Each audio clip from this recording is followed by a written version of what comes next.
Boa noite, sejam bem-vindas, bem-vindos, bem-vindos à última roda de conversa da programação de atividades culturais do Fazendo Gênero, chamada Voz de Contínuas Esperanças, Banir Pesadelos da Vida do País. Eu me chamo Karine, eu sou integrante da Comissão de Atividades Culturais, sou uma mulher branca, tenho olhos castanhos, cabelo castanho, que está sobre o meu ombro esquerdo. Eu visto uma blusa azul de lã, azul marinho, eu tenho brinco em formato de argola larga. Atrás de mim tem uma parede branca, à direita com quadrinhos com moldura azul, com moldura amarela, preta e branca, com figuras coloridas. À minha esquerda tem uma porta na cor bege clara. São tempos muito difíceis, né? Em especial para fazer arte, pesquisa e educação, mas estamos aqui resistindo graças à força coletiva das equipes do Fazendo Gênero. Então, eu tenho um agradecimento especial a fazer à equipe de transmissão, as monitoras, intérpretes e a secretaria, que nos deu todo o apoio necessário desde 2009 para a gente estar aqui. Também agradeço às minhas colegas da Comissão de Atividades Culturais, a Jéssica Lins, Ramayana Lira, Simone Schmidt, Fátima Lima, Natália Sequinato e Paulo Valente.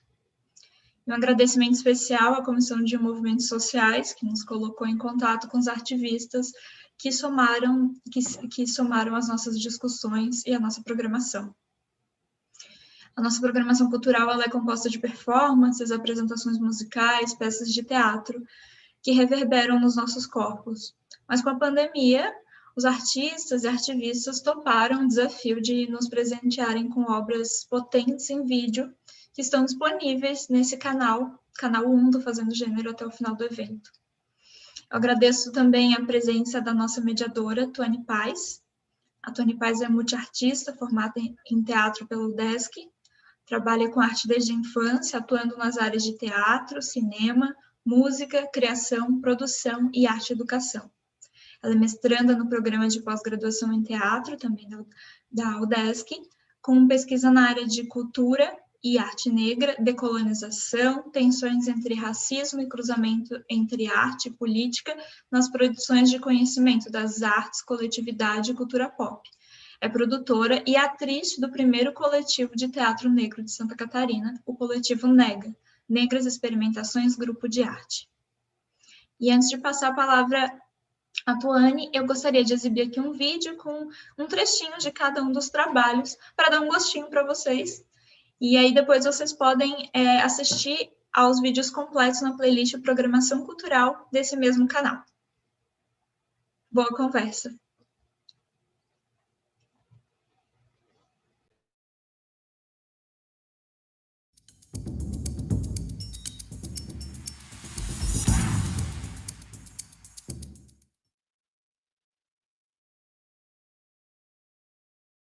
O axé da minha nação vem do meu barracão, no encanto do Pina. O axolhão fazer me desculpa, meu carnaval bom, que eu pensar de Pina. Carnaval que já conhece, pois há dos fundamentos pra eu ensinar. O axolhão do meu barraco saiu na proteção com os meus orixás. O axé da minha nação vem do meu barracão, no encanto do Pina. O axolhão fazer me outro meu carnaval com proteção. Carnaval que tem conhece.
A violência obstétrica atinge 1 a cada 4 mulheres no Brasil. Dessas mulheres atingidas, 65,9% são mulheres negras e mulheres negras jovens. A mortalidade materna é causada por conta de racismo, objetificação do corpo negro e o mito da mulher negra forte. Meu parto foi normal, foi hospitalar também, eu nasci no Hospital Santa Helena, aqui em Brasília. Sou de Quissamã, tá? E parto normal. Aí depois não tive conhecimento de nada, porque naquele tempo a gente não sabia de nada. Pai e mãe não comentavam nada, né? Então, sei que eu cresci.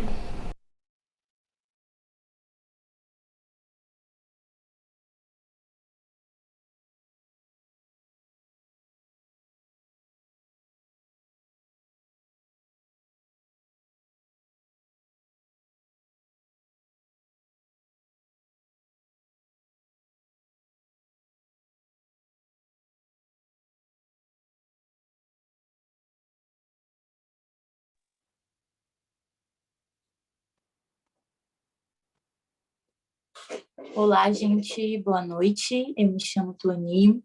Eu estou vestida com uma blusa preta, com um colar dourado. Sou uma mulher negra, tenho os cabelos curtos e estou também com um lenço na cabeça, um óculos e alguns brincos também dourados. Hoje eu vim aqui apresentar algumas das artistas que vão participar dessa mesa com a gente. Então, eu vou primeiro apresentar a Alexandra Alencar, que é do Baque Mulher. A Alexandra é mulher negra, mãe, florianopolitana, professora do Departamento de Antropologia da UFSC. Ela possui também pós-doutorado em Ciências Humanas, é doutora e mestre em Antropologia Social, além de bacharel em Jornalismo pela Universidade do Estado de Santa Catarina. É pesquisadora do Núcleo de Identidades e Relações Interétnicas, NUR, e do Núcleo de Identidades de Gênero e Subjetividades, NIGS. É do Instituto de Estudos de Gênero, IEG, e também atua junto ao Comitê de Antropólogos e Antropólogas Negros da Associação Brasileira de Antropologia, ABA. É mãe do Nagô e do Irê, e é integrante do Maracatu Arrasta Ilha, na qual é rainha, e coordena as atividades relacionadas à dança do maracatu, além de realizar a produção das atividades e do grupo há 15 anos. É idealizadora e coordenadora da Aláfia Casa de Cultura, além de participar do grupo Baque Mulher, Florianópolis, no qual é membro fundadora e percussionista. E ela vai aqui trazer um pouco dessa experiência e também do documentário Baque Mulher. A nossa segunda artista é a Daya Moura. O trabalho que ela vai trazer aqui é Diáspora, que é uma performance em vídeo. A Daya é doutoranda e mestre pelo Programa de Pós-Graduação em Educação da Universidade Federal de São Carlos, é arte educadora graduanda pela Universidade de Sorocaba, Uniso, é atriz, performer e pesquisadora no coletivo cênico Mulheres de Utopias e na plataforma de pesquisa Cunhantã, integrante do projeto Mulheres e Luta e também do NEDS, Núcleo de Estudos de Gênero, Diferenças e Sexualidades da UFSCar. Ela participa das redes feministas interestaduais Interpretas e Mulher em Perspectiva. Os principais temas das pesquisas dela são relacionados à arte cênica, mulheres negras, corpo, respiração, memória e utopias. A nossa terceira artista é a Sheila Campos. Ela vem com um trabalho que é um documentário, que se chama Irô, Violência Obstétrica contra Mulheres Negras. Ela é atriz, pesquisadora, docente do ensino superior, locutora, produtora e programadora musical em rádio. Apresentadora de eventos culturais, é mestranda em literatura pela Universidade de Brasília.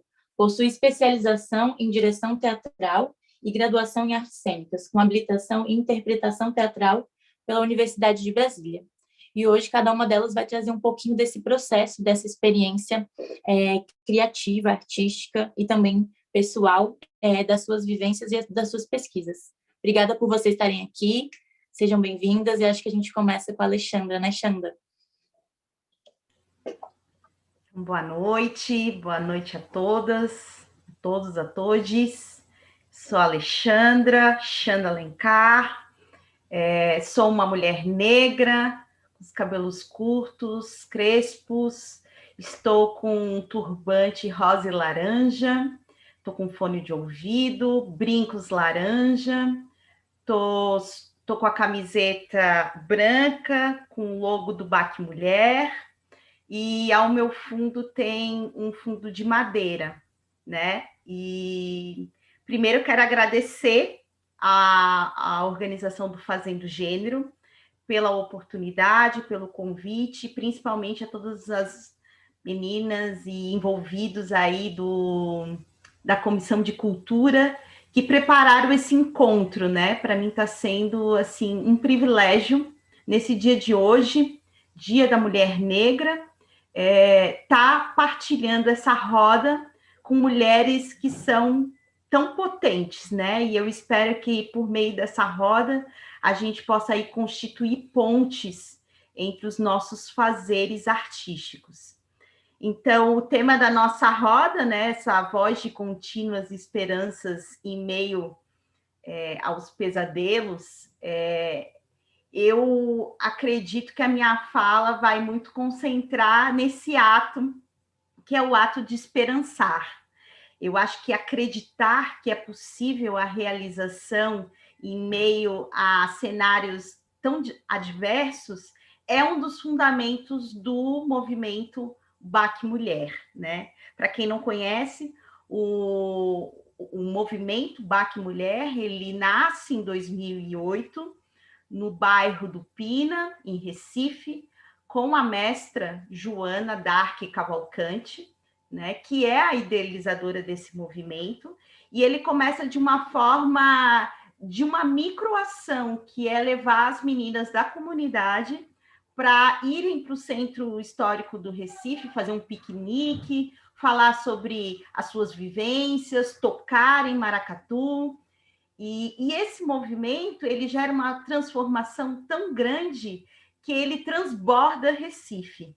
Hoje, o movimento Baque Mulher, ele conta com 38 filiais espalhadas no Brasil e no mundo. Em 2016, ele desembarca aqui em Florianópolis, através da mestra Joana, que vem dar uma oficina aqui, né, para o Maracatu Arrasta-Ilha, e aí a gente tem, então, contato com essa proposta do movimento e vai solidificar, então, a nossa vontade de fazê-lo aqui em Floripa, a partir de que 4 mulheres do Maracatu Arrasta-Ilha vão para o Encontro Nacional do Baque Mulher e voltam, então, e instituir essa filial aqui, né? E aí, a partir disso, né, a nossa organização é uma organização coletiva que busca, então, esse fortalecimento e esse empoderamento feminino por meio do maracatu, né? A gente sempre gosta de enfatizar que o maracatu aqui é meio, não é fim. E a gente tem à frente das nossas atividades aqui em Florianópolis, a nossa coordenadora, a Marga Vieira, que vem aí desenvolvendo um trabalho de conexão, né, conexão entre as nossas potências, conexão entre os nossos fazeres e principalmente entre os nossos sonhos. E esse trabalho do Baque Mulher, ele não acontece sem parceria.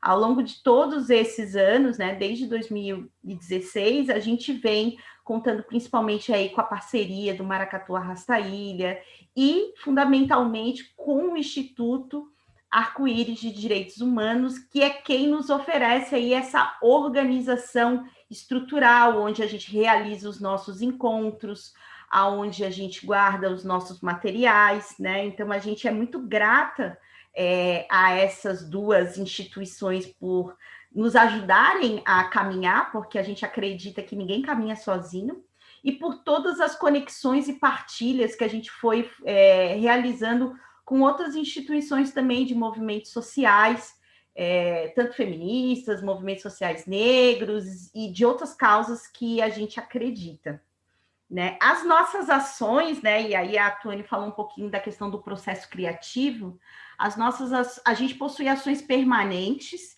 que é a roda de conversa entre as mulheres, os ensaios, né, de maracatu, e também algo que a gente constituiu aqui em Floripa, que foi as vivências a partir das potências das próprias integrantes. Então, aos poucos a gente foi se conhecendo e foi vendo que uma era do teatro, o outro é bom em artesanato, e aí a gente foi criando, então, esses momentos que as mulheres partilham as suas potências.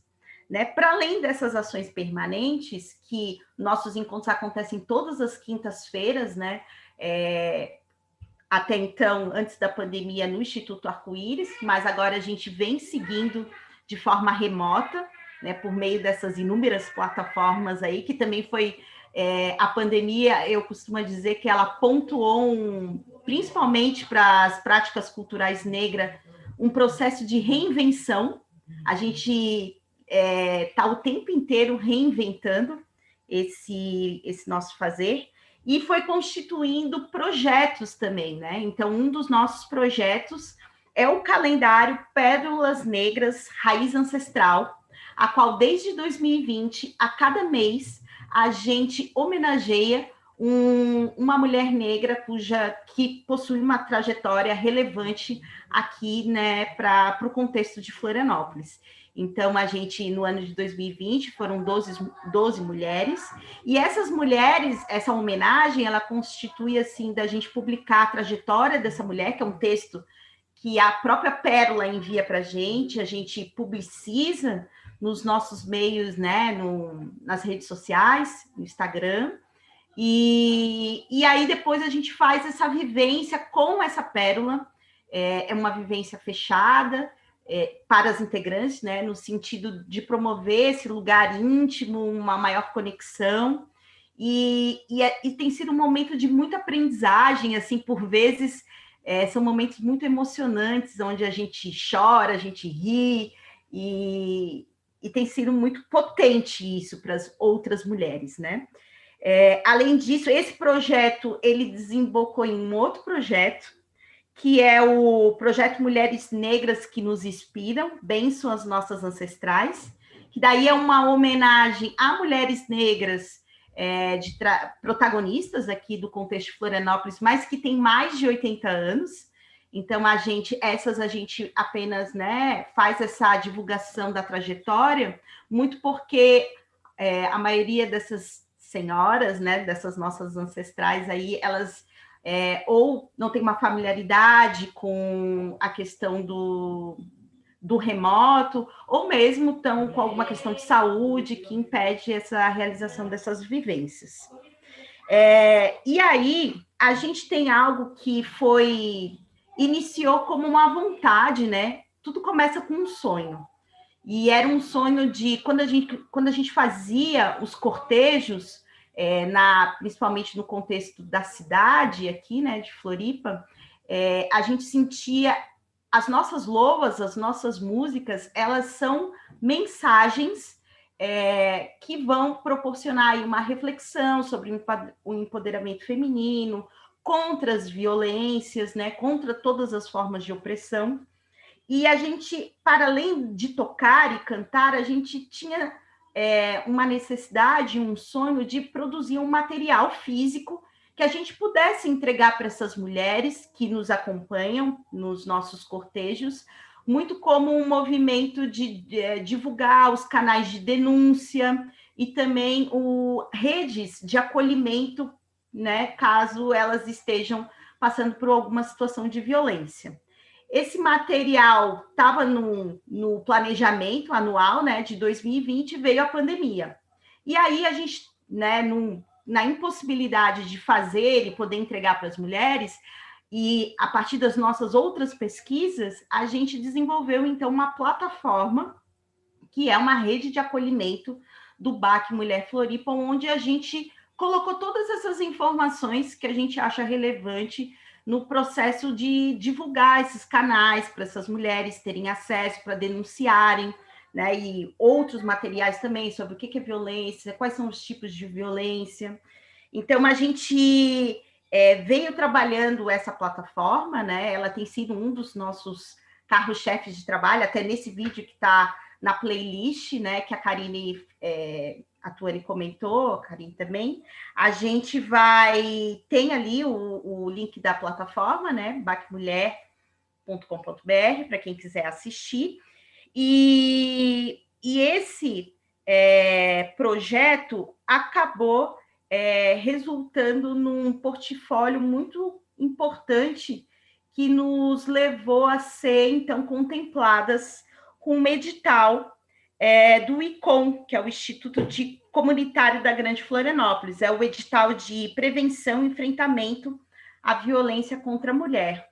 E aí a gente, junto a outros coletivos, conseguiu aí receber um aporte financeiro para justamente fomentar essas ações que a gente estava fazendo. Outra coisa também que a pandemia, antes mesmo, né, do edital do ICOM, que a gente já vinha fazendo, era uma ajuda nossa, né, entre as mulheres do BAC, para ajudar com doação de itens, principalmente cestas básicas, as mulheres do nosso coletivo, né, porque todos nós, de alguma forma, fomos afetados por essa pandemia e o contexto que a gente está vivendo. Então, assim, o BAC Mulher, ele vem fomentando essas ações, e eu acho que o BAC Mulher Floripa, ele vem fomentando essas ações, e talvez o maior ganho que a gente conseguiu é fazer com que essa conexão que a gente estabelece aqui, que para muitos, né, tem sido uma conexão fria, uma conexão que muitas vezes impede da gente, nos mantém distante, né? A gente tem conseguido promover afeto dentro da rede, né? E nós, principalmente que fazemos a cultura negra, somos muito do processo de aprender fazendo, de viver, experienciando, de se tocar, de se abraçar. Então, a pandemia ela veio muito como um processo de reinventar. E nós, assim, estamos muito contentes com esses ganhos que a gente tem tido e com essa entrada de várias mulheres, né? Isso, sim, faz com que a gente continue a sonhar, continue a esperançar, né? E tudo isso não seria possível se uma mulher, que eu digo que é uma mulher negra, movimento, não tivesse começado lá em 2008 a fazer essa ação de levar as mulheres do seu bairro para poder sair daquela realidade, para poder trocar entre si. Então, a partir disso, a gente vê que das microações, e aí muito como a arte vai costurando e afetando e sensibilizando, é que a gente vai conseguir aí fazer grandes transformações. Talvez a gente não consiga banir os pesadelos, mas a partir do momento que a gente não perca a centelha do sonhar, vale a pena ainda a gente continuar esse nosso ser, estar, agir no mundo de forma coletiva e fazendo ecoar aí os nossos tambores. Então, quero agradecer a vocês pela oportunidade de estarmos juntas aqui nesse dia, que é um dia de reposicionarmos nossas vozes enquanto mulheres negras na história desse país, né? E saudar a todas, né, pela oportunidade. Obrigada.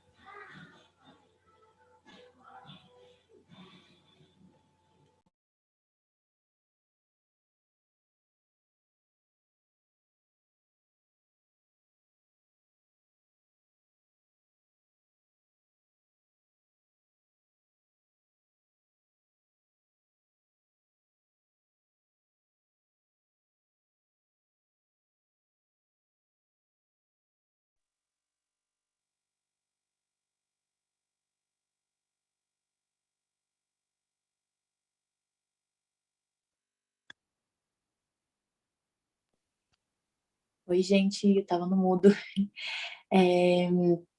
Obrigada, Xanda. É muito importante ouvir um pouco desses processos, né, que às vezes a gente não tem acesso, que às vezes a gente não conhece de história. E para a gente é sempre importante essa troca, ainda mais num dia como hoje, né, Dia da Mulher Negra. E agora eu ia chamar a nossa próxima artista, que vai falar também um pouco sobre o processo, que é a Daia. Obrigada, Daia, e seja bem-vinda também. Obrigada. Boa noite, todo mundo. É uma alegria, um prazer estar aqui nesse momento, né? Assim, acho que a gente não esquece os motivos que fazem a gente estar fazendo esse encontro virtualmente. Bom, eu me chamo Daia, sou uma mulher negra, tô de trança, tô com um terninho azul, o meu fundo é uma parede verde, tem um colarzinho aqui também com cheirinhos para dar uma acalmada, porque eu estava ansiosa. E é isso, acho que é maravilhoso ouvir a Alexandra, é maravilhoso estar aqui com vocês. Também quero começar agradecendo, né, as comissões todas do Fazendo Gênero. A gente sabe o quanto é difícil nesse contexto ter que se readaptar. A Alexandra falou de reinvenção, né? Assim, acho que todos os movimentos sociais vão se reinventando e tentando se manter vivas, né? A gente vai se conectando por aqui, criando formas, se reinventando o tempo todo para seguir respirando, para seguir lutando, para seguir com os nossos sonhos e utopias, né? O trabalho que eu enviei para a Mostra Cultural chama Diáspora, e eu acho que para falar desse trabalho, eu tenho que falar também da minha trajetória. Ele foi um negócio assim, bem aleatório que surgiu na minha vida, porque em 2019 eu fui convidada pelo Sesc Sorocaba, que é a minha cidade, para fazer parte de um projeto chamado Experimentação, que é um projeto experimental que reúne várias linguagens. E essa edição, que eu fui convidada a participar, estava discutindo territórios, né? Todas as corpas, foram 4 performers convidadas para discutir território, cada um do seu lugar, assim, do seu ponto de vista. E aí eu decidi discutir diáspora, porque eu estava num momento de transição da minha vida, assim, aqueles momentos super tensos. Eu estava finalizando o mestrado e ingressando no doutorado sem pausa. Então, foi assim, eu defendi, já comecei a estudar, fazer um projeto para o doutorado, enfim, eu estava nesse bololô, com uma série de questionamentos, estava reverberando muito em mim as vozes que eu entrevistei durante a minha pesquisa de mestrado. Eu trabalhei com trajetória de vida das mulheres negras atrizes aqui da minha região, né, da região metropolitana de Sorocaba. Então, eu estava num momento de muita ebulição e fui convidada para fazer esse projeto. Pensei, bom, não vou dar conta. E depois pensei, não, eu vou dar conta porque, enfim, faz parte da minha pesquisa e tal. E eu tive um suporte desse projeto, eu podia trabalhar com algumas pessoas, eu podia ali dentro de um grupo de artistas, entender quem estava ligado, assim, né, quem tinha a possibilidade de criar esse processo comigo. E aí eu convidei um DJ, uma cantora lírica, um videomaker, um colega daqui, um super parceiro que tem um trabalho incrível de criação de audiovisual. E a gente se embrenhou nesse trabalho, enfim, foi presencial, a gente escolheu o estacionamento do Sesc, era um trabalho bem experimental mesmo, e essas linguagens se entrecruzavam, assim, né? O meu corpo em dança, em movimento, em performance, com o som do DJ e da cantora lírica, e o vídeo, o trabalho desse videomaker, né? Que é o Thiago Roma, um artista aqui de Sorocaba. E aí, quando eu pensei em participar do Fazendo Gênero, eu falei, bom, vou mandar esse trabalho, porque eu fiz só ali, né, foi presencial e acabou o projeto, nunca mais mexi nesse trabalho e ele ficou engavetado. O Fazendo Gênero parecia para mim uma oportunidade de discutir isso e tal. Só que seria presencial, né? Então, também foi um processo de reinvenção, repensar e reorganizar minha cabeça para transformar isso num material audiovisual e que fosse realmente audiovisual, que não fosse a gravação de uma cena, né, a gravação de uma performance. Quem bancou esse desafio comigo foi uma colega chamada Bruna, que também é multiartista, assim, e que faz várias coisas, ela topou estudar esse material comigo e fazer uma reelaboração, uma reedição desse trabalho. Aí ela captou as imagens aqui no quintal da minha casa e a gente foi colando os áudios antigos, os vídeos antigos com esse momento pandêmico agora e tal. E aí eu acho que tem muito a ver com essa mesa mesmo, né? Assim, essas vozes de contínuas esperanças, né? No meio desse pesadelo todo que a gente está vivendo. Acho que toda vez que eu penso diáspora, primeiro assim, né? Diáspora é um termo que a gente acaba ficando restrito aos espaços acadêmicos, aos livros e tal, e a gente discute pouco. E eu sou uma pessoa que vem de múltiplos espaços. Queria falar para a Alexandra que eu também fiz parte do BAC Mulher. Sorocaba tem uma célula do BAC Mulher e eu tenho o maior orgulho, assim, quando eu posso participar, eu danço e sou estandarte, então é uma honra estar com a colega aqui também, né? A gente é parte de um movimento muito grande, então é isso, né? Eu me considero como uma pesquisadora acadêmica, também sou atriz e performer e também sou brincante. Então, quando eu penso diáspora, para mim, é todo esse meu mundo trançado e misturado, né? Para mim é difícil falar de uma coisa só, ou falar das minhas referências teóricas, enfim. Então, acho que é isso, assim, a diáspora, quando eu penso diáspora, eu estou me repensando o tempo todo, né? Nesse trabalho, eu tento discutir esse termo na minha pele, no meu corpo mesmo, como um processo contínuo de reelaboração, de reestruturação, de reorganização do próprio corpo, da própria mente, do próprio território, de precisar, né? Como pessoa preta, como mulher preta, periférica e artista, enfim, né?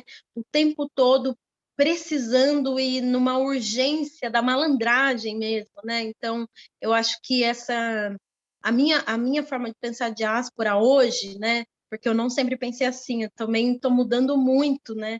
Porque é isso, é impermanência, é processo de mutação e transformação, transmutação o tempo todo, né?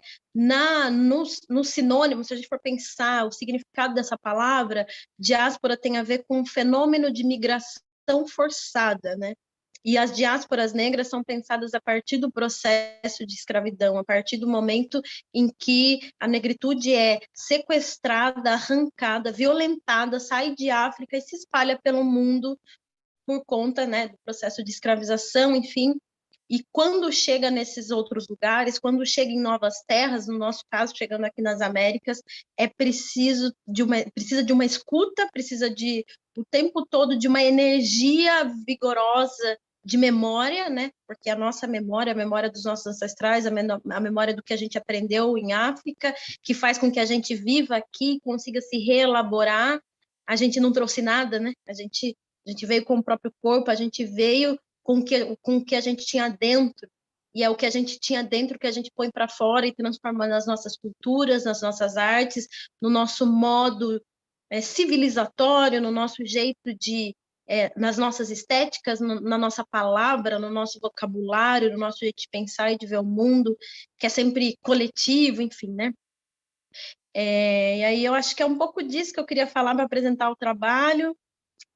Mas queria ouvir também, acho que seria importante aí, as pessoas do chat, a galera aqui, falarem um pouco. Cheguei aqui um pouco atordoada porque eu tinha acabado de cair. É isso, né? O tempo todo, reelaboração mesmo, assim, né? A gente está sambando no miudinho aqui, ocupando esses espaços, essas estradas digitais. E é isso, vamos que vamos. Acho que, para começar, é isso.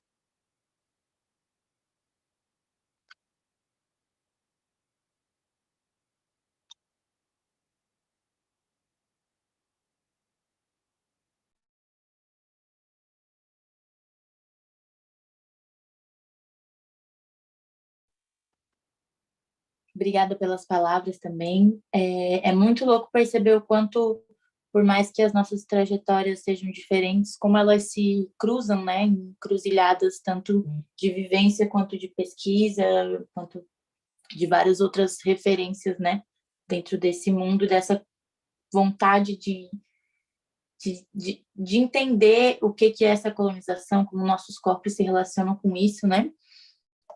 Então, é um questionamento que acho que está pulsante, né? Dentro da nossa vida, assim, enquanto artista, enquanto corpos pretos. E agora, só para confirmar, a Sheila está aí? Gente, tá tudo ok ou não?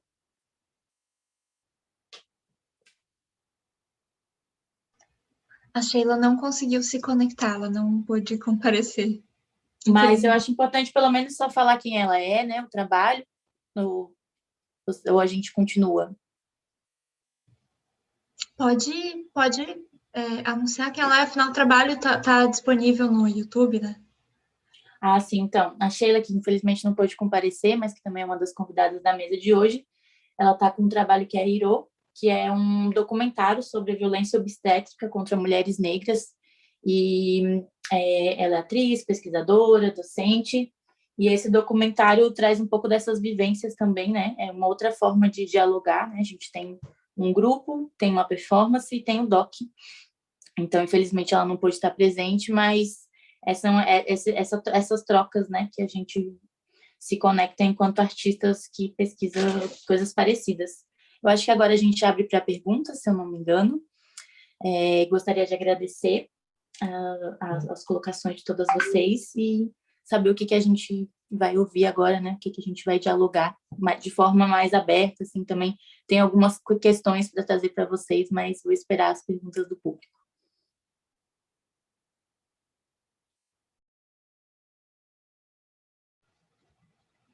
A equipe está passando as perguntas para você no chat via aqui no privado. Beleza, Bruno.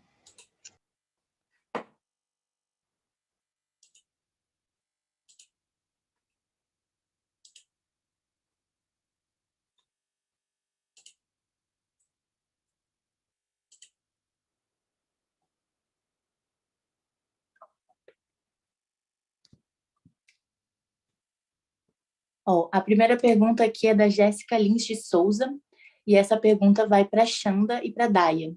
Ela está perguntando, vocês poderiam comentar sobre as relações de trabalho de vocês, se há com as religiões de matriz africana?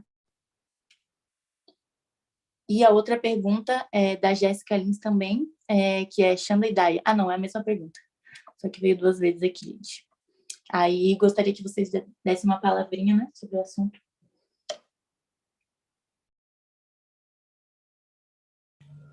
Quer começar agora, Daya? Pode começar. A gente vai invertendo também um pouco. Acabou. Tá.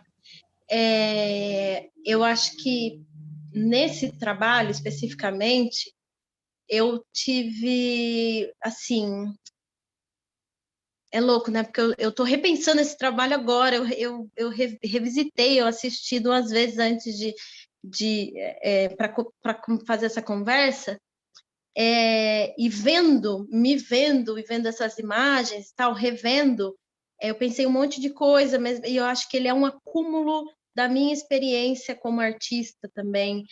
E na minha experiência, eu tive a oportunidade de fazer algumas aulas de dança dos orixás e como brincante, né, de jongo, de coco, de tambor de crioula, samba de roda, capoeira, enfim. Acho que tudo isso é ancestralidade preta, né? Não diretamente a uma religiosidade como candomblé ou umbanda ou qualquer coisa assim, mas eu acho que eu trabalho sempre nessa linha em que a arte faz um movimento de se nutrir dessas forças, porque acho que pensar arte preta afrodiaspórica, enfim, né? Eu acho que a gente não existe sem pensar a espiritualidade, né? Sem pensar a relação com a natureza e tal. E nesse trabalho é muito forte que quando eu coloco essa saia, por exemplo, que é uma saia que eu usava muito para brincar jongo e coco.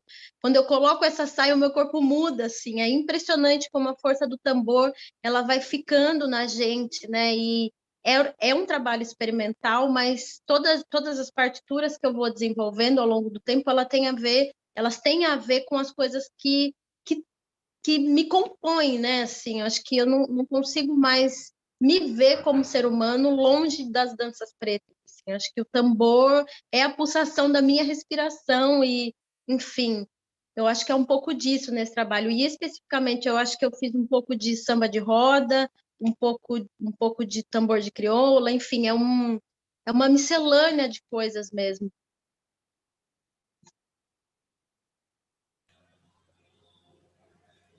Então, obrigada, né? Obrigada aí pelas partilhas. Muito bom saber que a Daé também, Movimento BAC Mulher Sorocaba, que inclusive super recebeu a gente bem aqui de Floripa 2 vezes, né? No Encontro Nacional, aquela mulherada toda, tipo 3 dias, acho que umas 100 mulheres, todo mundo junto, de tudo que é lugar. E respondendo, né? Daí já a pergunta da Jéssica, tem tudo a ver. Maracatu e religião tem tudo a ver, né? Porque, inclusive, muitas vezes a gente fala, aquelas meninas de rosa, né? Aquelas meninas de rosa e laranja, achando que a gente usa a cor rosa e laranja, porque rosa é de menina, né? Mas tem todo um fundamento religioso também na escolha dessas cores, né? Quando a mestra Joana, né, e quero reverenciar hoje essa fala, essa roda para ela, porque muitas instituições do próprio Recife, no dia de hoje, não a valorizaram e não a reverenciaram como referência negra feminina de Pernambuco, né? Então, assim, que a gente possa também aproveitar esse evento internacional de estudos de gênero, mas que também tem um comprometimento com o movimento social, para a gente estar fazendo isso, essa reverência a quem faz a coisa acontecer, né? Então, a mestra Joana, ela pega e as mulheres, né, antigamente no maracatu, para tocarem na percussão, elas tinham que estar muito masculinizadas, né? Então, usar o chapéu, usar calça, enfim. E aí, quando ela traz essa questão do movimento feminino para o maracatu, ela vem com esses microprocessos de vamos usar saia, vamos soltar o cabelo, como enfrentamento a essas violências que as mulheres sofreram no maracatu por anos. Então, assim, hoje, às vezes, é uma discussão, tem que usar saia. Não, tem que usar saia. A saia é um fundamento do BAC. As cores laranja e rosa, elas são ligadas a Iabás, né, as orixás femininas, que são Oiá, que na tradição Nagô, né, de candomblé, a Oiá seria rosa e a Obá laranja. Então, o BAC Mulher, ele tem toda essa, assim como o maracatu, ele tem esse fundamento religioso, sim, e principalmente ele traz a educação do terreiro. Então, assim, quando a gente, no fazer maracatu, está presente o respeito à ancestralidade, o respeito às mais velhas, né? E aí aqui fazendo referência às mães do Pina, né? Que são mulheres que tiveram uma trajetória, por vezes muito sofridas, mas que não deixaram de tocar essa prática e os seus terreiros para frente. O respeito à oralidade, porque o dito vale, e aí ouvindo a Daia falar nessa questão da diáspora, né? Como as nossas rotas elas vão se entrelaçando com as nossas raízes e de quanto o nosso corpo é arquivo, o nosso corpo é arma, ele é um reduto, né? Se a gente for pensar aí na Beatriz Nascimento, ele é em si o quilombo, né? E então, assim, como foi nos tirado muita coisa, é por meio dos nossos corpos que a gente faz a revolução, essa revolução de dentro para fora. E o movimento BAC Mulher, ele vem com toda essa fundamentação religiosa, com toda essa educação de terreiro, trazendo o valor do coletivo. Por exemplo, para fazer maracatu, não dá para fazer maracatu sozinho. Tem que ter, no mínimo, mais 5 pessoas. Então, ao ter, no mínimo, 5 pessoas, tu já tem que se relacionar com essas pessoas.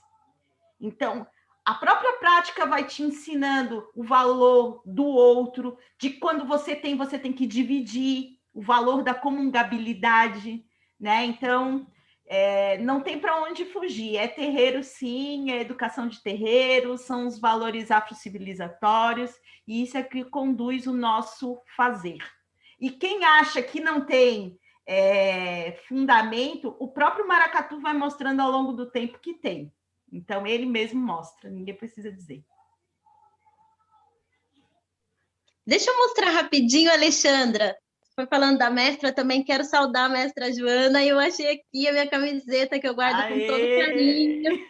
Olha ela aqui! Salve, mestra Joana, querida. Maravilha. Essa camiseta é de 2019, do encontro.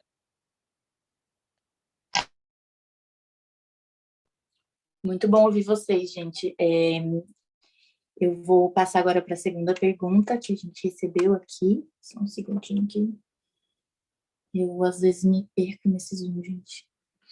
Mas a gente recebeu agora uma pergunta da Dulcineida Silva, que é para todas nós, que é: quanto do conceito afrofuturista percorre a criação da gente, assim, nossas criações? Aí a perguntar se tem problema ver começar respondendo, se alguma de vocês querem responder primeiro, como que funciona. Pode ser?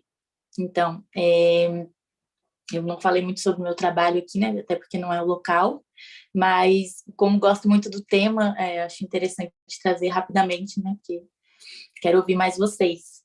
Mas eu acho que a gente também tem que pensar um pouco sobre esse conceito, né, do afrofuturismo enquanto estética, para além da estética, na verdade, né?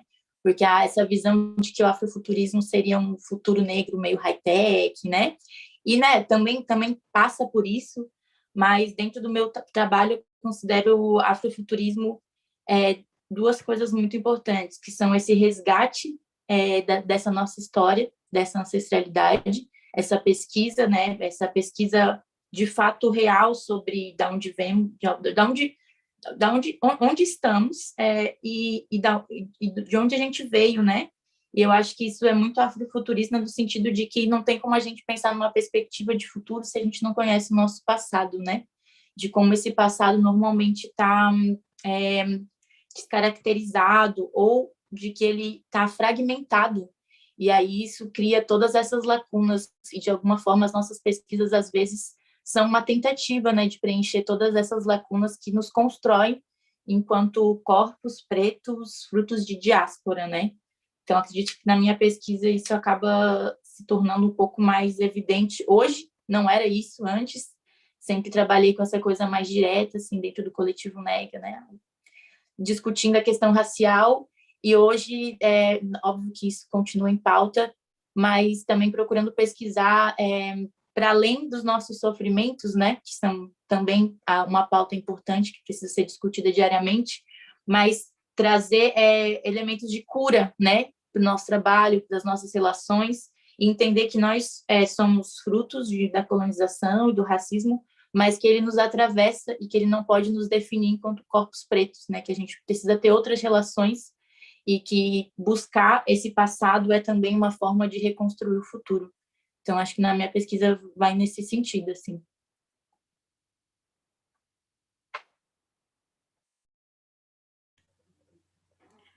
Muito bom, Tuane, te ouvir e com certeza o trabalho de vocês inspira também, né, muito a gente aí a tá criando essa linguagem, né, que eu acho que remete muito, como bem falastes, às nossas trajetórias, né?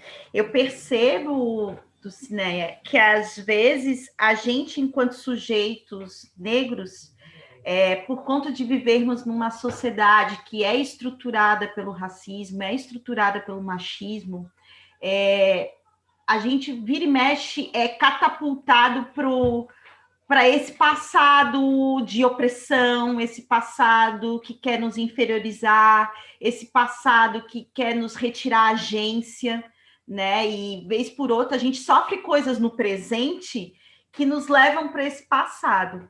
Então, quando eu penso muito numa perspectiva afrofuturista, né?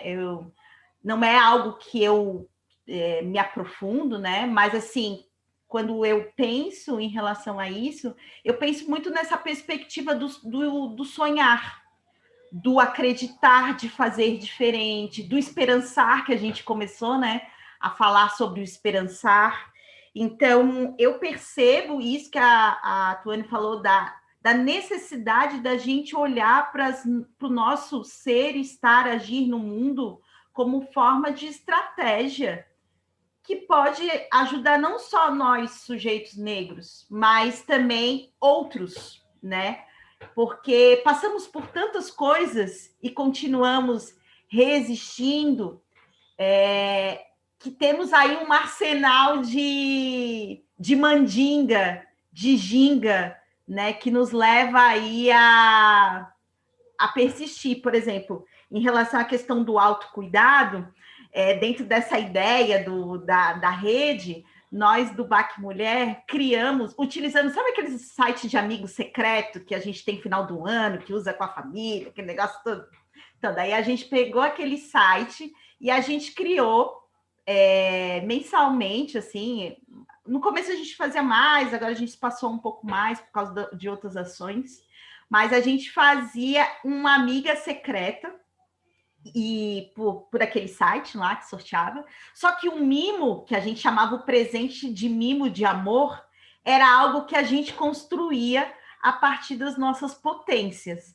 Então, a gente trocou poesias, a gente trocou músicas, a gente artesanato, enfim, a partir das potências de cada mulher, né? Então, assim, quando a gente está nessa proposta de trocar o positivo, de trocar amor, de construir, de sonhar, eu percebo que a gente vai lançando mão dessas tecnologias, né? Essas tecnologias que já vêm de muito antes, né? Essas tecnologias ancestrais aí. Então, a minha perspectiva de futurismo, ela está muito nessa ideia de que, por mais que o nosso tempo nos catapulte por um passado que quer nos subalternizar, nas nossas resistências e estratégias diárias que a gente continua a sonhar, que a gente continua a andar para frente e mover esse mundo de mais amor, né, gente? Que é o que a gente precisa.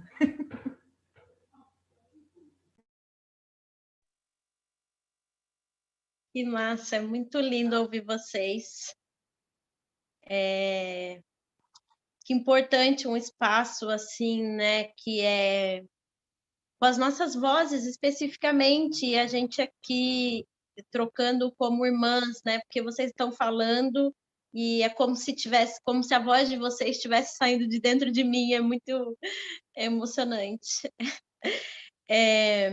Queria mandar um beijo para Dulcinei, né, a Dude, a minha colega, companheira no coletivo Mulheres de Utopias, da Casa das Utopias, em São Paulo.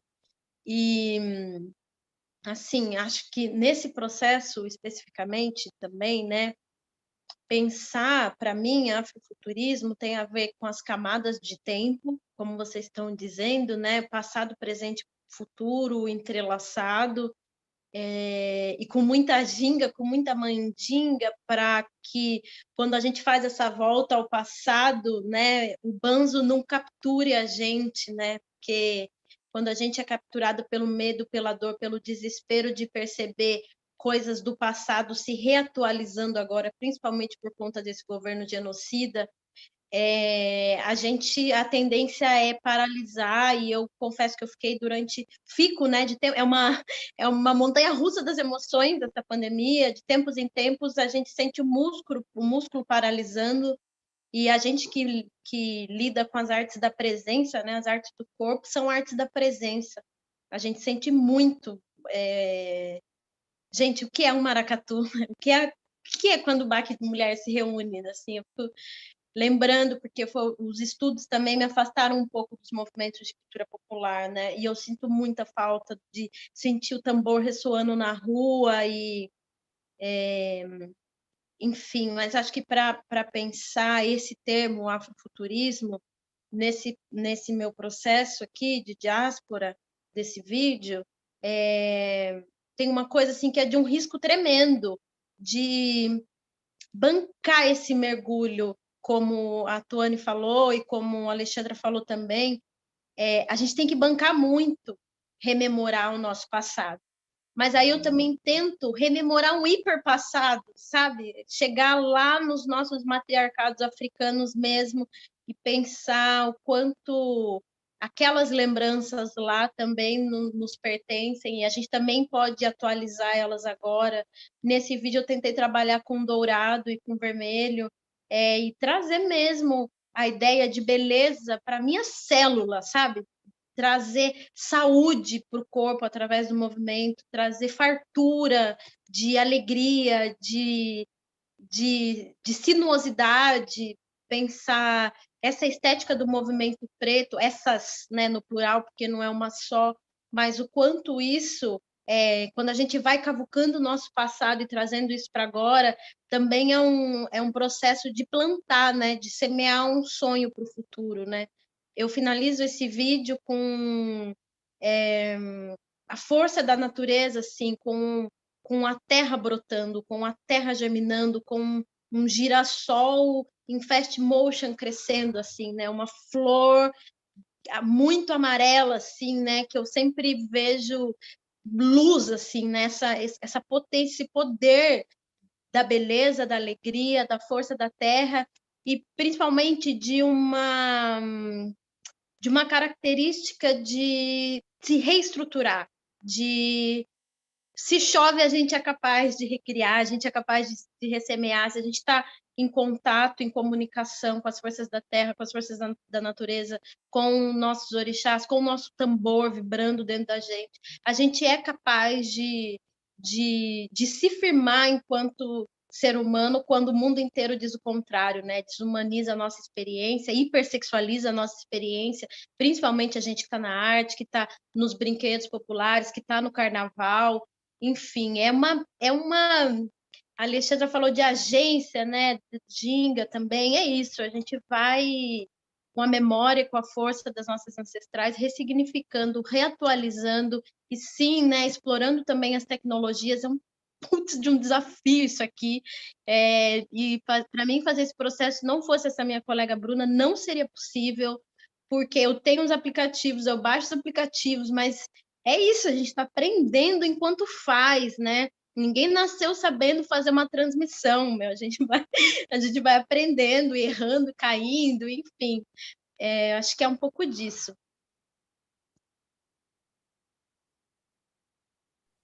Muito bom, meninas.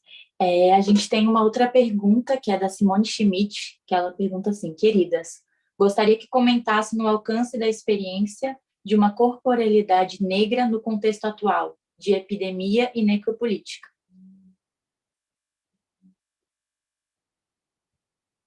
Aí fiquem à vontade para quem quiser começar. Eu acho que é o que a gente está falando, né? Queira ou não queira, essa necropolítica impulsionada ainda mais na pandemia, ela visibiliza o que já acontece há muito tempo, de que essa necropolítica é uma política de Estado, né? Querem nos matar. Mas há muito tempo que nós também fomos criando as nossas estratégias, né? Então, assim, se tu pensa uma prática cultural como o maracatu, feito, né, na sua raiz por corpos negros, esses corpos eles passaram por processos de escravização, esses corpos eles passaram por ditadura, eles passaram por governo de direita, governo de esquerda, e eles permanecem, né? A gente tem nações aí, daí falando não só do BAC Mulher, né, que é esse movimento um pouco mais recente, mas falando de nações de 1863, como a nação de Maracatu Leão Coroado, que ela permanece ativa ainda hoje, desde 1863. Então, assim, não é pouca coisa, né? Mesmo diante dessa proposta de querer nos matar, nós cotidianamente fazemos desse intuito de aniquilação a nossa ressurreição diária, né? E aí temos aí vários corpos negros que ao longo da trajetória, com suas existências, foram não só sobrevivendo, mas também criando legados que inspiraram tantas gerações como as nossas que estamos aqui hoje, né? Então, hoje, quando a gente está aqui no Dia da Mulher Negra, a gente poderia citar várias mulheres que não são inspirações, né? Que são existências que promovem com que a gente continue aqui fazendo. Então, acho que essa corporalidade negra, ela, né, por mais que o banzo, muitas vezes, né, tente nos pegar, como bem falou a Daia, ela está numa perspectiva ativa, né, numa perspectiva ativa contra esse projeto macro, né? E eu acho que essas microações, por exemplo, a gente agora nesse projeto nesse edital que a gente recebeu um aporte financeiro do ICOM, a gente continuou fazendo o que a gente já estava fazendo, só que a gente conseguiu, a partir desse aporte financeiro, destinar, por exemplo, um kit com itens de higiene para mulheres em situação de rua. Então, assim, sempre foi o nosso sonho estar interagindo e podendo também trocar com essas mulheres, né? E agora, com esse subsídio, a gente pôde, então, proporcionar, e aí na parceria com a Marcha das Mulheres também, está fazendo essa entrega desse kit, que veio aí motivado pela questão das pérolas. Então, assim, como as coisas vão se conectando, né? E às vezes nós, enquanto BAC Mulher, a gente pensa assim, poxa, a gente está doando, parece que a gente está fazendo um assistencialismo. E eu não acho que a gente faça assistencialismo, porque quando a gente está indo lá entregar esse kit para essas mulheres, elas estão nos ensinando uma perspectiva de vida, de situação, do que é a cidade de Florianópolis a partir da perspectiva dela, que no fim, quem sai aprendendo e levando um presente para casa somos nós. Então, assim, é desse ponto e desse lugar que essas corporalidades vão nos ensinando a ser. Pelo menos é a minha perspectiva, assim, né? Diante desse projeto aí que quer nos aniquilar.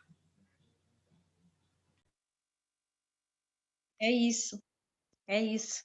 Eu lembrei aqui, enquanto a Alexandra foi falando, de um trecho de um dos livros da Sueli Carneiro, que ela fala, ela retoma um pouco das ideias eugenistas, né? A Alexandra falou aí de tudo que a gente já sobreviveu e das tentativas cíclicas históricas de tentar nos aniquilar, mas ela fala assim que os eugenistas lá, né, imaginavam, tinha um projeto, né, muitas coisas foram feitas para que lá pelos idos de 2000 a mancha negra fosse extirpada do Brasil.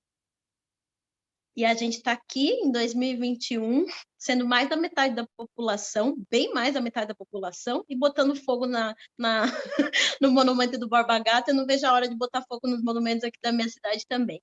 Eu acho que é isso, assim, vão existir, as tentativas vão existir, porque é um sistema, o sistema capitalista, o neoliberalismo, ele não vai conviver, ele não quer coabitar, ele não quer harmonizar, ele não quer dividir, não quer colaborar. É predatório, precisa matar. Não à toa a gente tem essa canalice de governo que assumidamente diz que veio para matar. Não é piada, não é uma brincadeira e não era uma mentira, né? Tá tudo no lugar, como a Alexandra falou, tá tudo certo. Tá tudo no lugar onde deveria estar mesmo nesse governo e nesse processo, porque a nossa morte é um projeto. A nossa subalternização a nossa dor, a nossa angústia, a nossa miséria é o projeto desse governo. Mas a gente já sobreviveu a muitas coisas, a gente vai continuar não sobrevivendo, porque agora a nossa meta é o bem-estar, é o bem viver, e as nossas vozes estão juntas com outras vozes, como as vozes das mulheres indígenas, né? A Alexandra citou aí também a Beatriz Nascimento, né, quando fala do corpo documento, e que não foi um quilombo, não foi uma ação de uma ou outra mulher, foram muitas pessoas pretas, foram muitas ações, foram muitos quilombos, muitas formas de resistência que juntas a gente consegue entender. Agora, olhando para trás, a gente consegue entender a panela de pressão que era esse país no período pré-abolição. Porque era muita gente, muita resistência e muitos tipos, muitas ferramentas. E hoje a gente consegue ter um pouco desse acesso quando a gente tem essas nossas leituras das nossas, né? Quando a gente tem a Lélia, quando a gente tem a Beatriz, quando a gente tem Luísa Barrios e muitas outras. Eu acho que é isso, essa política de morte não é páreo para a gente, tanto que a gente está aqui. Né? A gente é tão forte, que a gente continua aqui e continua como as ações aí que a Alexandra estava citando, e tem muitas outras também, porque é essa história, nós por nós mesmos, né? E a gente vai fazendo e se firmando juntas. Eu acho que a gente não tem muito, a gente não tem tempo de chorar as pitangas, né? A gente não dá, a gente nunca teve. A questão é urgente, né? Eu gosto de pensar a utopia, não a utopias do Thomas More, não a utopia dos homens brancos acadêmicos, mas a nossa utopia, a minha utopia é das mulheres pretas, é das mulheres periféricas, estão cotidianamente reinventando amanhã. Não é um futuro para daqui 100 anos. A gente sabe que tudo que a gente está plantando, provavelmente, né, assim, de bem-estar social para todas as pessoas pretas, para todas as pessoas trans, para todas as pessoas indígenas, para todas as dissidências, não é amanhã que a gente vai ver. Mas a gente sabe que amanhã a gente consegue fazer muita coisa, assim, né? Então, a gente vai dando os passos que a perna aguenta e entendendo que é isso, é semeadura, né? Todos os dias.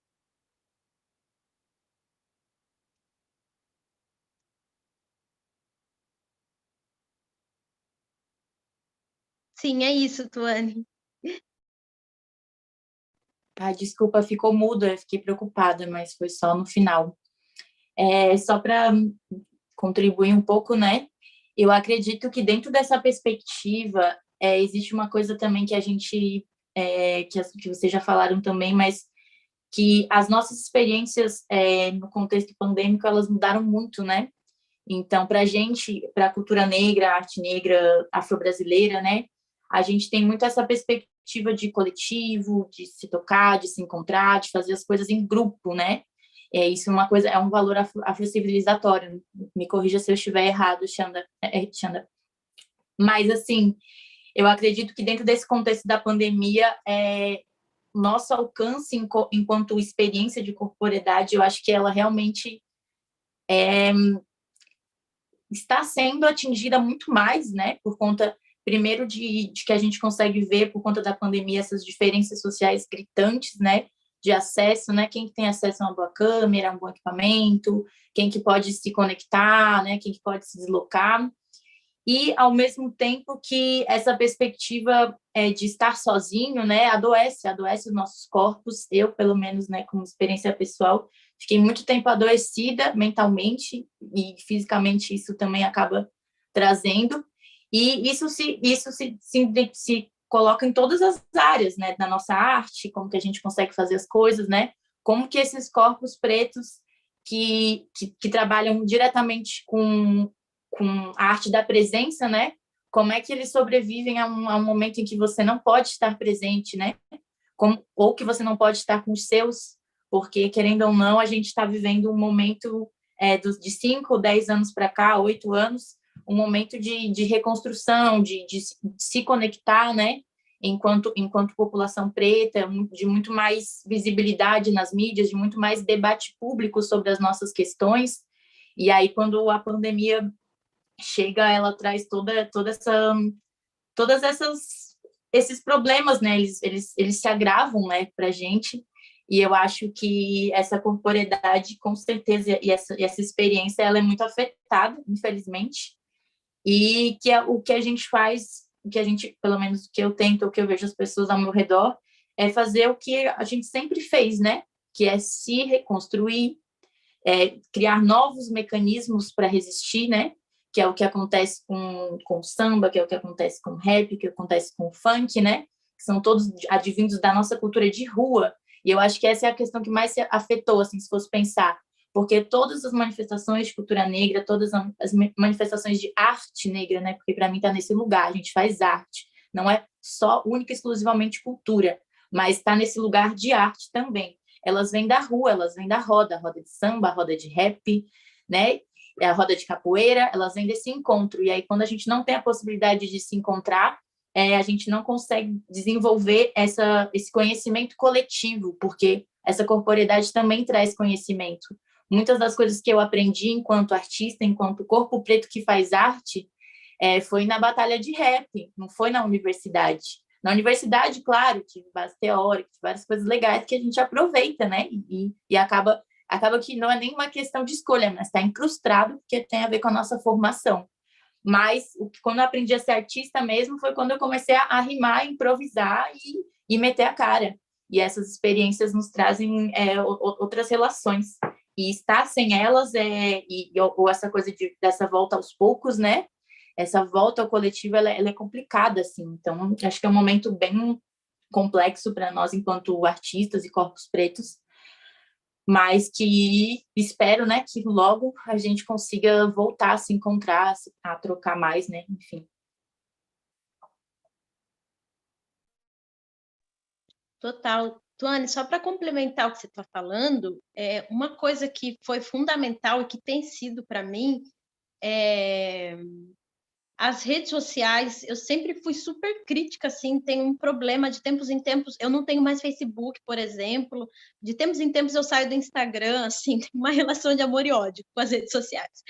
Mas eu comecei a seguir muitas mulheres pretas nos últimos anos.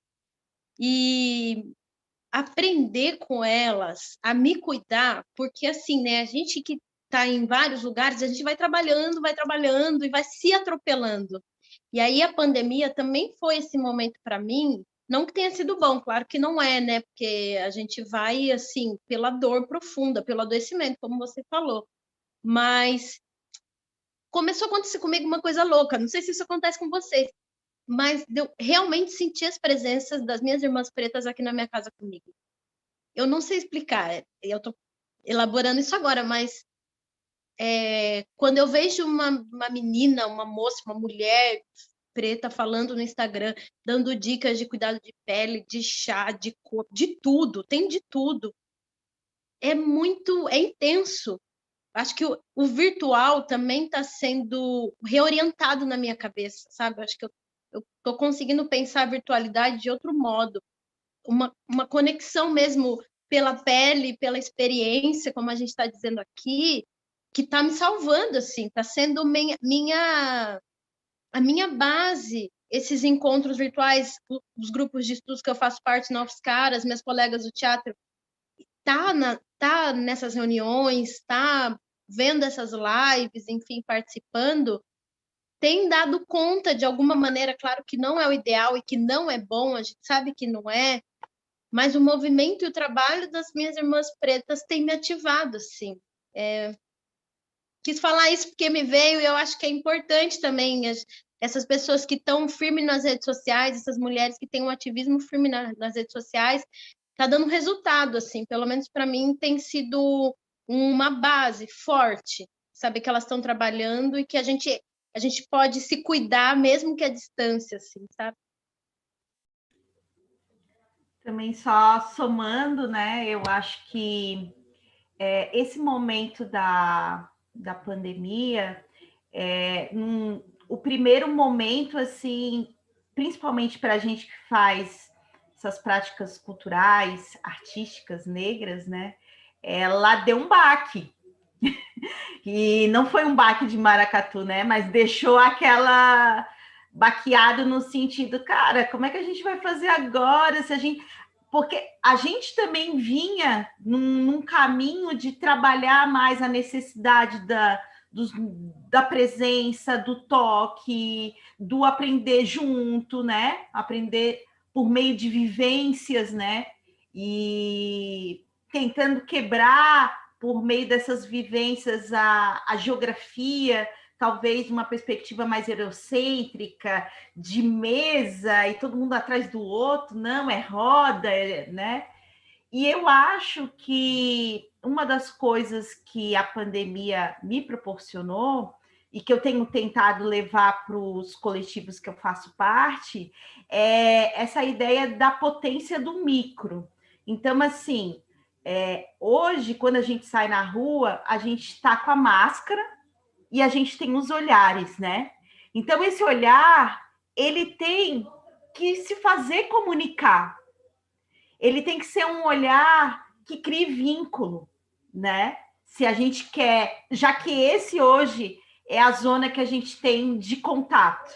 Assim como também olhar no nosso redor e perceber as potências do micro, às vezes, né, ter sim esse movimento de também utilizar as redes de uma forma potente que nos cure, mas também não deixar de olhar no nosso entorno e trazer a beleza do ordinário, né? Tentar ver o extraordinário no ordinário. Então, trazer isso aqui também para ajudar tantos e tantas nesse processo de cura, porque eu acho que a doença, a pandemia causada pelo coronavírus, ela revelou outras doenças que nós já tínhamos, que são as doenças do ser humano, né? Então, quando a gente está nesse movimento de parar, a gente começa a olhar para aqueles sintomas que já gritavam,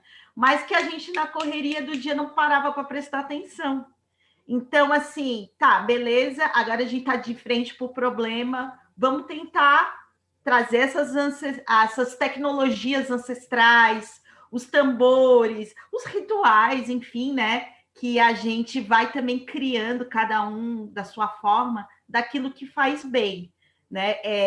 Tanto no BAC, mas também na ALAF, assim, a gente vem desenvolvendo mensalmente vivências de autocuidado baseado na potência dos orixás. Então, assim, deixo o convite aqui também, a gente tem feito isso também em parceria com o Espaço de Gênero e Diversidade da UFSC, com Maracatu Arrasta-Ilha, e a gente todo mês tem feito, assim, esse final de semana a gente vai fazer, porque hoje é Dia das Mulheres Negras, amanhã é dia da Orixá Nanã, que é a mais velha das Iabás, né? Então, o que esses orixás trazem para a gente também enquanto potência para a gente ser seres humanos melhores, né? Então, é a potência da ancestralidade, é a potência de respeitar os mais velhos, olhar para as nossas referências, né? Quem são as mulheres negras que nos ensinam a ser? Enfim, a gente ir construindo momentos, ainda que virtuais e aos poucos, né? Gradativamente presenciais, que a gente consiga renovar nossa linguagem sem perder o afeto, sem perder a raiz. A ideia é enraizar a rede mesmo, eu acho.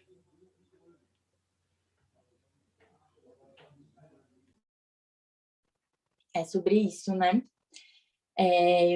A gente recebeu uma outra pergunta aqui, que é mais específica para a Xanda, que é da Jéssica Lins. Ela pergunta: o BAC Mulher, tanto de Floripa, ou de outras cidades, recebe ou já recebeu algum tipo de apoio ou financiamento público? Vocês percebem algum tipo de dificuldade para angariar recursos? Então, como eu falei, né, o movimento BAC Mulher, ele é composto pela base, que é Recife, e ele tem 38 filiais no Brasil e no mundo. Cada filial está situada dentro de um contexto diferente, né? Então, por exemplo, nós aqui em Floripa, a gente é muito nós por nós, assim, a gente vai, pega os instrumentos, põe uma dentro do carro da outra, faz a vaquinha, né? E tem, como eu falei, essa questão das parcerias, né? Então, quando a gente inicia o Maracatu Arrasta-Ilha, ele cede os instrumentos para a gente, o Arco-Íris cede o espaço para a gente fazer as nossas ações, abraça a gente, né? E aos poucos a gente vai dando essa nossa caminhada. Agora, nesse último ano, é que a gente ganhou pela primeira vez um edital, que foi esse do ICOM que eu falei. Então, assim, e muito acredito que também fomos contempladas porque já estamos vindo num contínuo de fazer, mesmo não tendo recurso, né? Então, assim, esse recurso ele vem como um a mais para dar suporte ao que a gente já faz nesse nosso movimento, né? De tentar fazer a partir do que a gente tem. Então, da realidade de Floripa é essa. Em relação às outras filiais, daí eu não sei, talvez até a Déia pode falar de Sorocaba, mas daí cada uma tem um suporte diferente, né? Não sei se respondi, Jéssica, depois qualquer coisa tu dá um grito. Aqui em Sorocaba, eu estou afastada, né, do movimento por conta do doutorado e, enfim, dos trabalhos, mas eu sei que agora, inclusive, as meninas terminaram um projeto e enviaram para o PROAC, para um edital do PROAC, para fazer um processo de várias coisas, assim, e tal, mas a ideia é levantar um fundo, assim, para as coisas básicas, né, para manter o grupo nas coisas básicas, né, porque às vezes o básico já é muito difícil. Mas também não teve nenhum edital ainda, assim, eu estou botando maior fé que esse edital seja aprovado para dar um suporte maior, assim. Eu acho que para as organizações, né, para as nossas organizações de base, esses valores, editais, financiamentos, eles são muito importantes, né? Eles não fazem com que nós deixamos de fazer o trabalho, mas eles nos estruturam e nos dão também dignidade para ser artista, né? Para trabalhar com isso, né? Porque quando a gente trabalha, muitas vezes a minha profissão é artista, essa é a minha profissão, sou artista, mas sou pesquisadora. Mas eu também trago as pautas identitárias. Então, como é que mistura, né? E às vezes nesse contexto a gente acaba se doando, né? De forma ali, não, é isso, vamos fazer, e acaba às vezes se desestruturando enquanto, tá, e a conta, né? As contas vão vindo, os boletos estão vindo, né? E as coisas, às vezes, a gente acaba nesse lugar, assim, quase marginal, assim, de, tipo, as pessoas acabam associando o nosso trabalho a algo que normalmente é gratuito, algo que é sempre, tá sempre nesse lugar, e realmente é importante com que a gente faça, mas eu acredito que essas estruturas de financiamento são muito importantes para trazer essas possibilidades, assim, de resistência, mas não só de resistência, mas de existência plena, né? De poder comprar o pão, de viver bem sem ficar desesperado para saber o que vai ser o próximo mês, né? Que acho que às vezes é muito a realidade da gente que trabalha nessas diversas funções. A gente tem uma outra pergunta aqui, que é da Karine, é para todas. Ela falou que a gente... Peraí, deixa eu ler aqui para a gente. Gostaria que vocês comentassem um pouco sobre a relação entre seu fazer artístico, político e a academia. Vocês percebem resistências?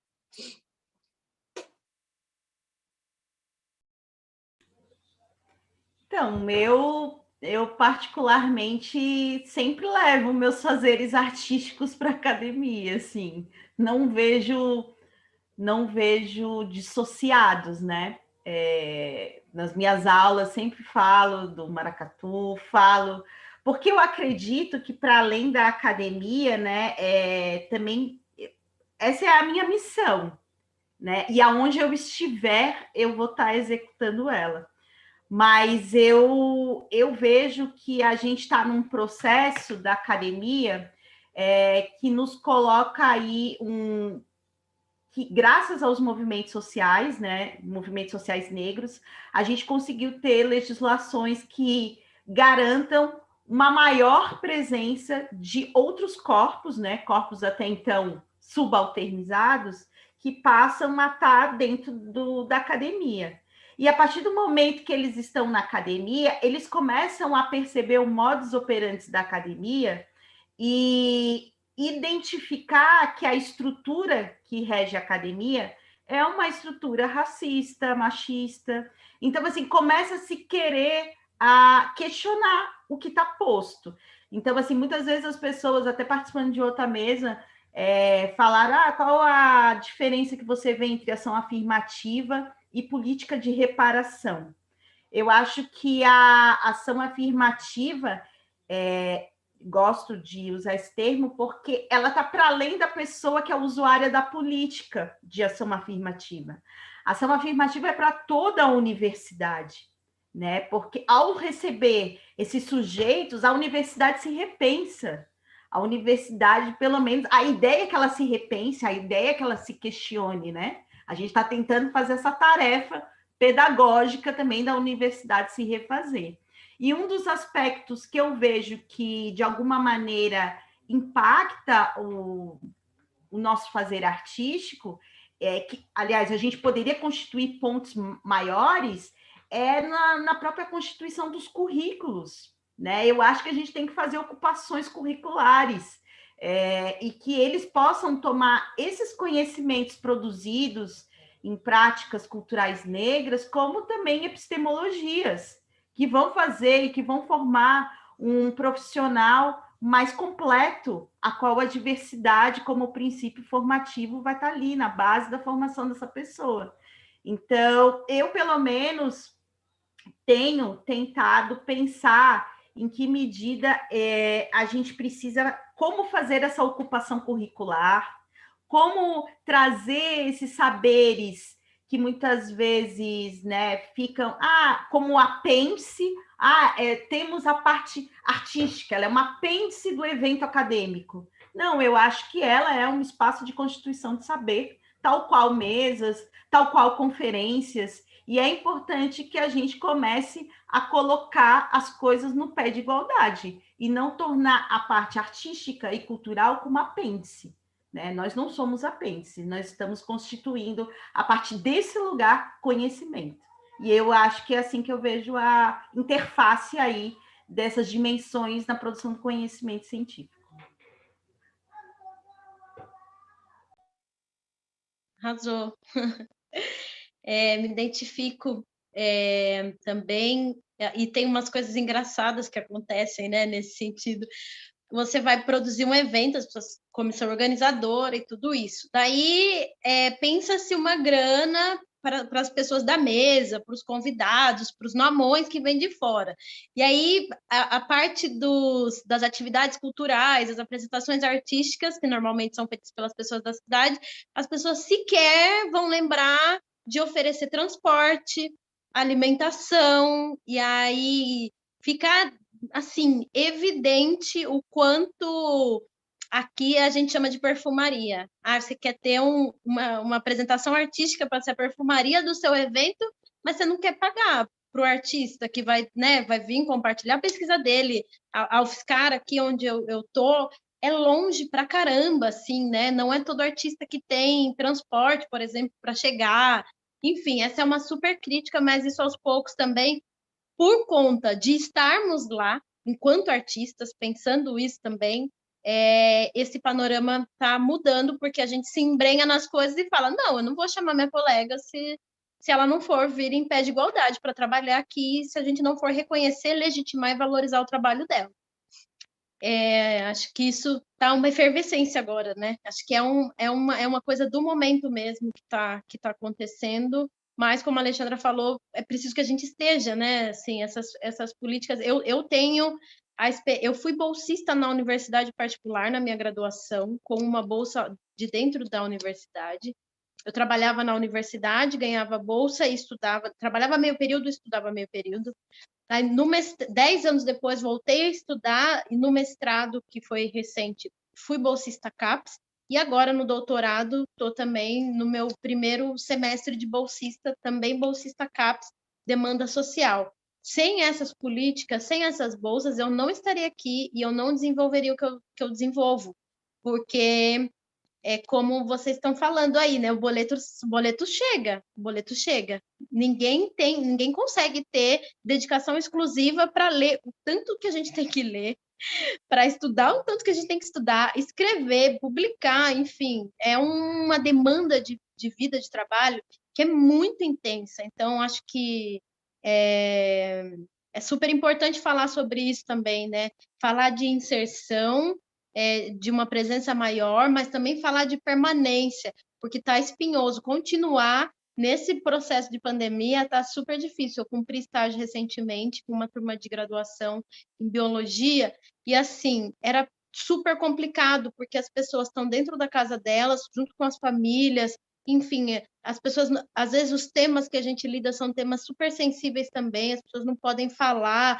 E isso tem a ver com arte e com academia, porque a gente, como artista, isso que a Alexandra falou, dessa interface que a gente, como artista, consegue ter uma visibilidade de como a arte pode ser, inclusive, melhor aproveitada nesse sentido da escuta dos alunos, enfim, né, de tudo.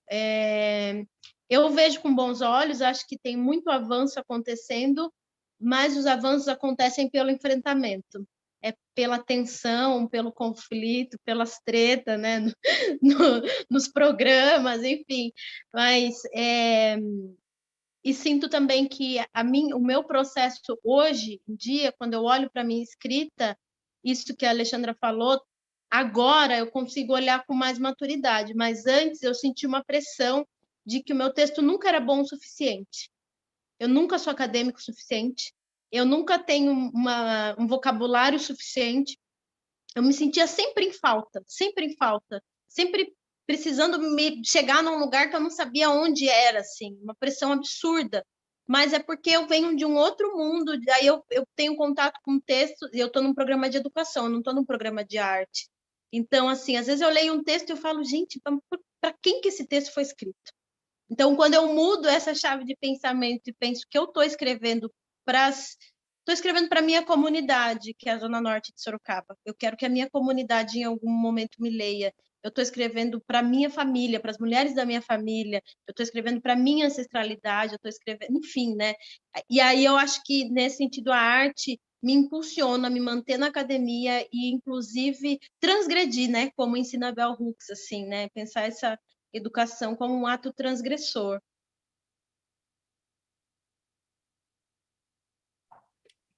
Concordo muito com o que vocês falaram, assim, completamente, né? As experiências são muito parecidas, né? Nesses lugares. E acredito que dentro desse trio, né? Tipo, fazer artístico, político e acadêmico, eles vão estar sempre conectados, porque nós três estamos, de alguma forma, envoltas nisso, né? Porém, eu sinto que é um não lugar. Por muito tempo eu senti que era esse não lugar de, tipo, tá, eu estou na universidade, aí eu sou artista de rua também, e aí eu sou militante, e aí em cada lugar as pessoas me veem de uma forma, e aí a galera que é pesquisadora me vê mais, às vezes, como artista, enfim. E esses lugares, só que eu aprendi a entender que também isso não é um problema, e que a gente vai estar recortado nos lugares e que está tudo bem, e que é importante também essas experiências de estar sendo um lugar ser vista de uma forma, no outro ser de outra, né? Que isso vai acontecer. E também entender que, por mais que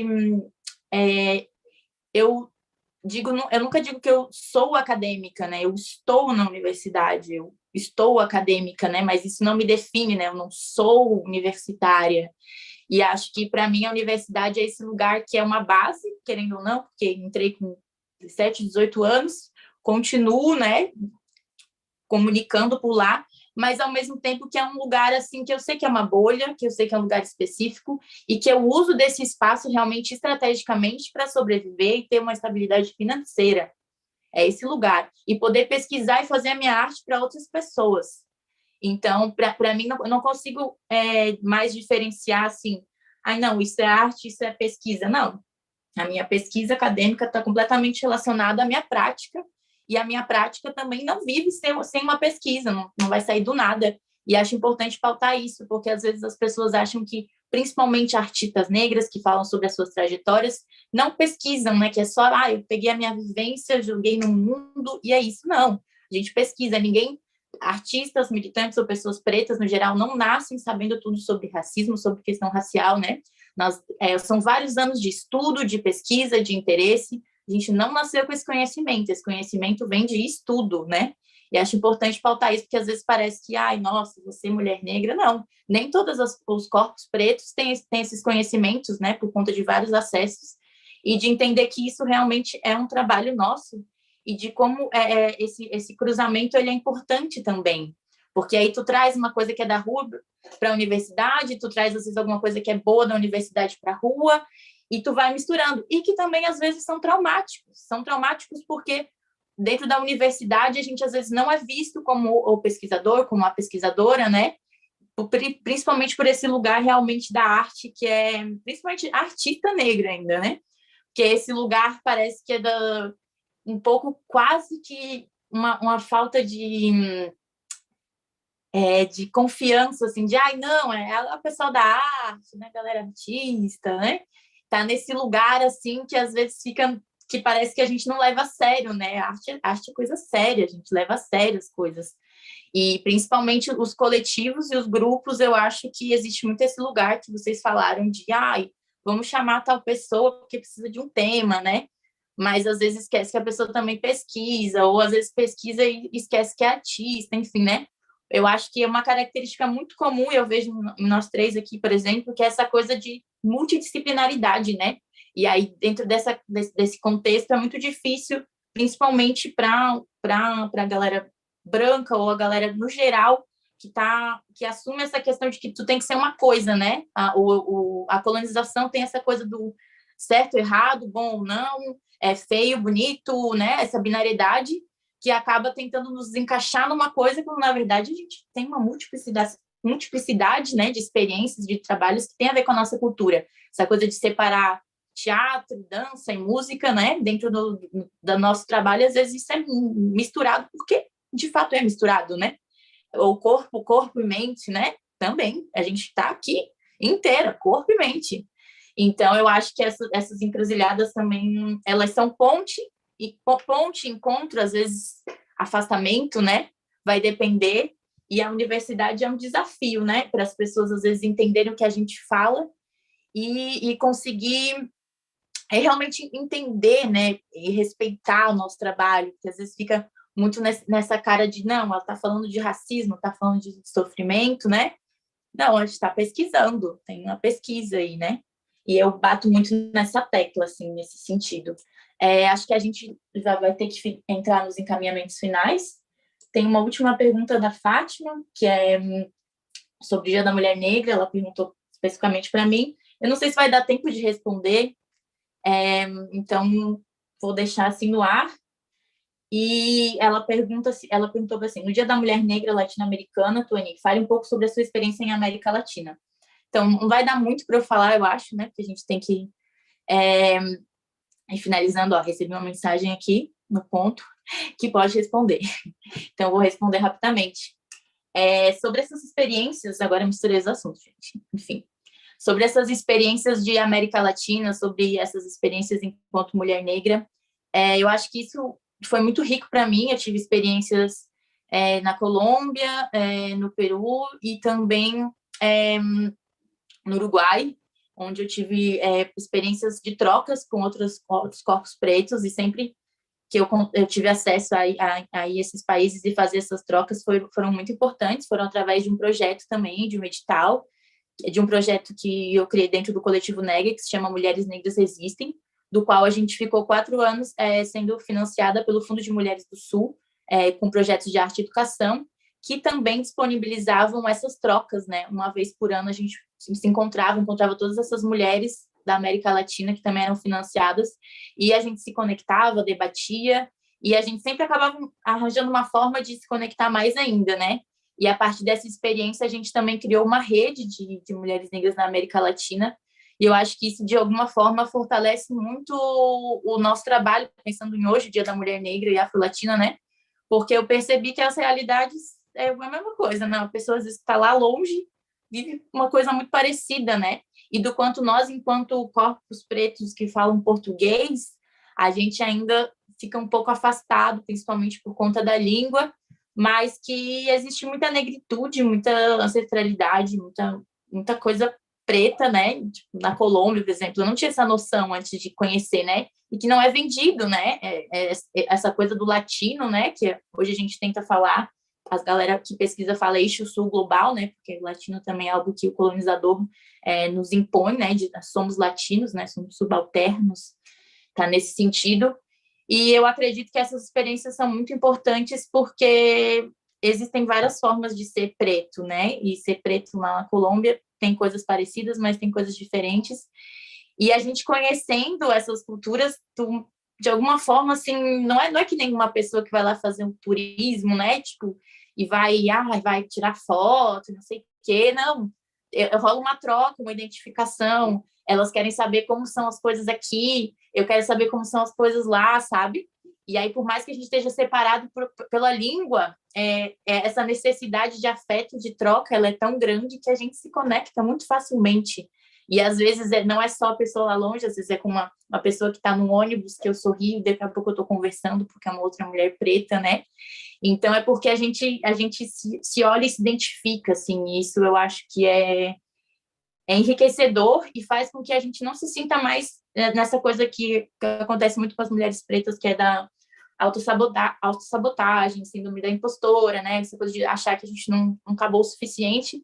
E aí, quando a gente cria essas redes, a gente se potencializa, né? Uma admira a outra, é uma admiração real, é uma potência real, é pedir ajuda para alguma coisa, isso e aquilo. Então, a gente acaba se conectando e ficando mais forte, né? Porque ninguém consegue ser, né? Pelo menos a gente não consegue. Eu sinto que a gente não consegue externalizar tudo isso sozinho, né? A gente faz parte de um bem maior e de um coletivo. Eu não vou me alongar mais, eu gostaria que vocês dessem as suas considerações finais e aproveito também para agradecer ao Fazendo Gênero pelo convite e a Xanda e a Daia por estarem aqui também trazendo um pouco do trabalho delas.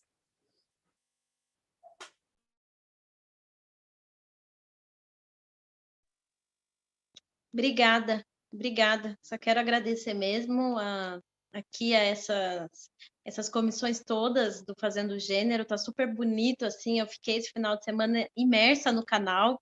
É muito bacana fazer parte, se sentir parte dessa rede. É lindo, assim. Agradecer aos coletivos que eu faço parte, que sempre me auxiliam, né? Da UFSCar, Mulher em Perspectiva, Mulheres de Utopias, a Rede Interpretas. Acho que é isso, né? Essas redes vão fortalecendo a gente mesmo, a gente vai se identificando e somando. Então, agradeço as pessoas que estão aqui com a gente assistindo, quem vai assistir depois, agradeço vocês, as intérpretes, obrigada, Jéssica, é lindo também essa ampliação, né? É demais, gente. Muito obrigada, muita gratidão mesmo por estar aqui e sigamos firmes e fortes, trocando, vamos manter essa ponte e estou aqui para qualquer coisa. Valeu. Eu também só quero agradecer a essa oportunidade. Eu acho que das potências da pandemia, essa possibilidade de fazer um Fazendo Gênero remoto, por mais que nos retire um pouco de todos os afetos que a presença nos proporciona, esse alcance do conhecimento, das falas, daquilo que está sendo produzido aqui, por uma quantidade gigante de pessoas, eu acho que é algo muito potente, né? Muito potente que a gente poder degustar esse evento para além do evento, né? Quero agradecer à comissão, a todas, né? Quero agradecer o IEG, quero agradecer vocês, Tuane, Daia, pelas partilhas, né? Quero agradecer à mestra Joana por ser a fundadora, por ser essa mulher negra movimento que nos inspira.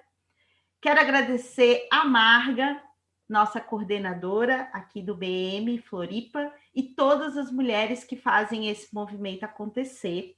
Então, eu queria cantar uma música, né, gente? Vamos encerrar, né, do BAC, e queria dedicar essa música a todas as mulheres, principalmente as mulheres negras, que que com todo o seu legado permitiram que a gente chegasse até aqui, né?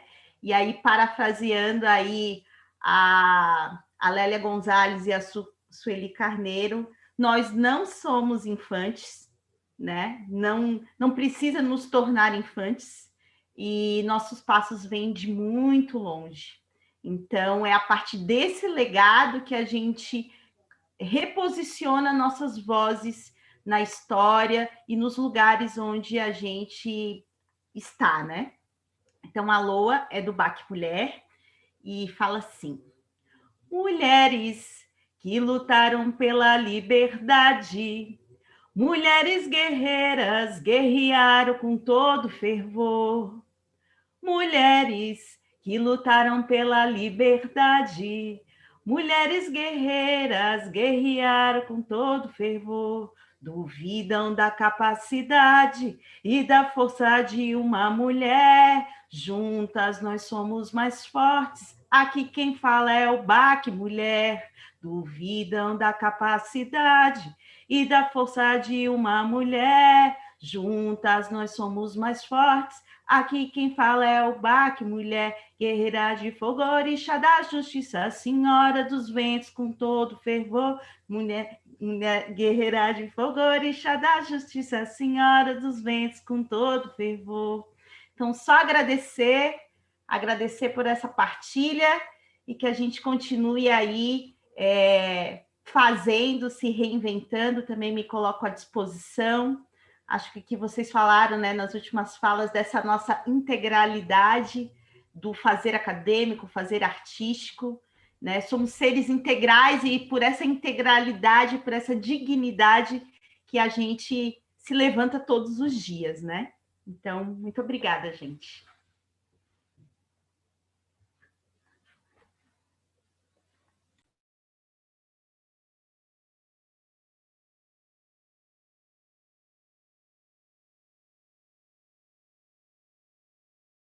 Obrigada, gente. Agora a gente acho que vai encerrar.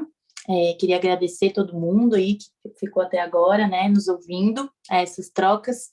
Se vocês, meninas, tiverem alguma outra coisa também, divulgar alguma página, alguma outra coisa do trabalho de vocês para as pessoas seguirem, aproveitar que a gente está nessa conexão, né, social e online, fiquem à vontade também. E é isso, muito obrigada por hoje e que a gente se cruze, né, por aí e continue fazendo o nosso trabalho com amor e com a perspectiva de mudança real, né? A perspectiva política de mudança, reinvenção, e que venham outras pessoas também, né? Que venham muitos outros, né? É isso, muito obrigada.